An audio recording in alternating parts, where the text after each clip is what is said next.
Dito na naman po tayo ang mga magandang umaga, sa tanghali, sa gabi, mga puyat dyan na wala pang kain, na kumakain, naghahapunan, etc. Tara na at samahan ninyo ako dito. Wow, ano ba yun? Nakikita ko. Hindi nyo nakikita at nakikita natin lahat. Ang kinis! Kinis pa sa coconut oil. Yung mga malilibog dyan, ayun na po. Nako, patay tayo dyan. Lex, buhay nakakasilaw. Lex, buhay nakakatunaw. Kayo talaga, si Chuchay yan. Ang model niya. Ang puti ng loob. Parang inahit. Tingnan mo, ayun puti ang puti ng nyog. Kayo talaga kung anong iniisip niyo. Sige, Chuchay, umpisa mo na. At kayuri mo ng kayurin. Uy, ano ba yan? Wag, Chay! Bata pa ko, Chay! Ito na si pare at inahin niya ang malunggay. Kayuri mo natin ang nyog at ahitin mo natin ang malunggay. Sige, pre, pagpatuloy mo lang yan. Ito ay isang talangka. Ang dami, no? Press na press yan, bagong huli sa dagat.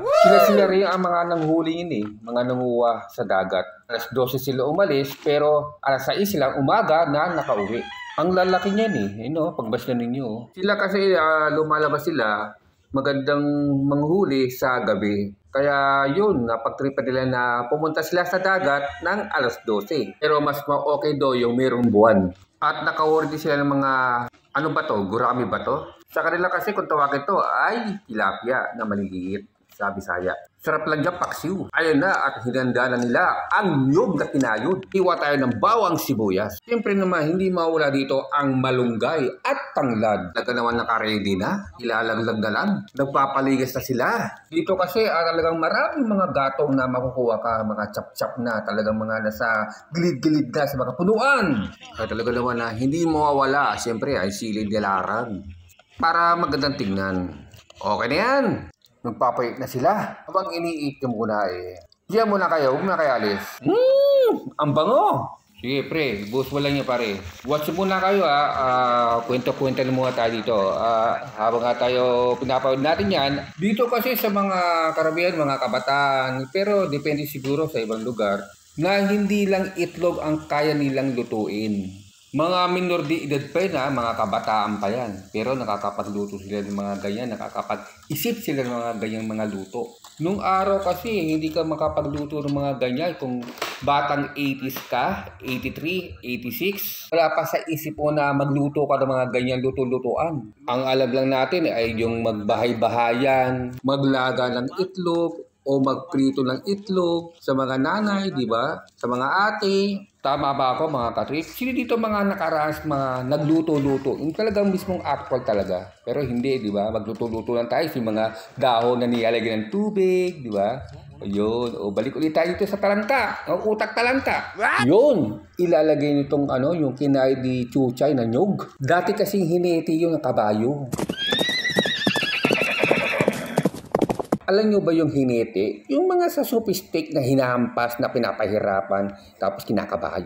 Yun yung hinete. Oo, siya. Balik na tayo dito sa gata. Sino ba dyan na yung mga mahihilig sa gata? Mag-comment lang kayo at huwag niyong kakalimutan mag-like lagi para updated naman kayo sa mga susunod na video namin. Ano, hindi ba tapos yan? Tayo pa pinipigayan Mag-background music muna tayo habang pinapanood natin yan.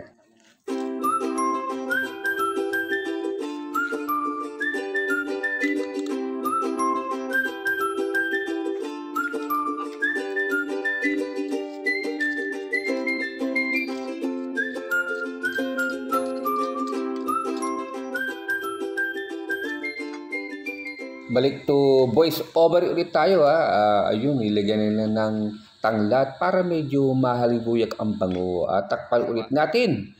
At pakuluan ng mabuti kasi gata kasi yun kailangan talagang kulong-kulo talaga yan. Pero ang napapansin ko dito, hindi nila nilagyan ng konting suka. Kayo ba, pag kayo nagkakata, naglalagay ba kayo? Yung iba kasi hindi naglalagay ng suka. Yung iba naman talagang gusto, pure na gata talaga. Napakaraming yan. Halos ka 2 balde ang mga nahuli nila. Kaso, umpisa pa lang hindi pa naluluto. Talagang naghihingian na ang mga kapitbahay. Bukod pa yung suka na may bawang na may sili na nakabukod na sa usawan mo. Ayan! Mapapaaw ka talaga. Alam nyo ba ang mga talangka, pagkain mga ganyan ay nakakabaho daw ng hininga, alimasag o alimango kahit anong tusi ng seafood. Kaya ako, hindi na ako kumakain yan. Kasi lagi nang mabaho ang aking hininga. Ay mambaw ng hininga mo. Ay mambaw ng hininga mo. Kaya sila ay okay lang sa kanila yan dahil mabaho naman kanilang mga hininga. Dahil dyan sa aming bayan ay mahirap ang tubig at ito si Tusay ay wala rin dito yan. Hinay-hinay lang siya. So as long as I live, I love you.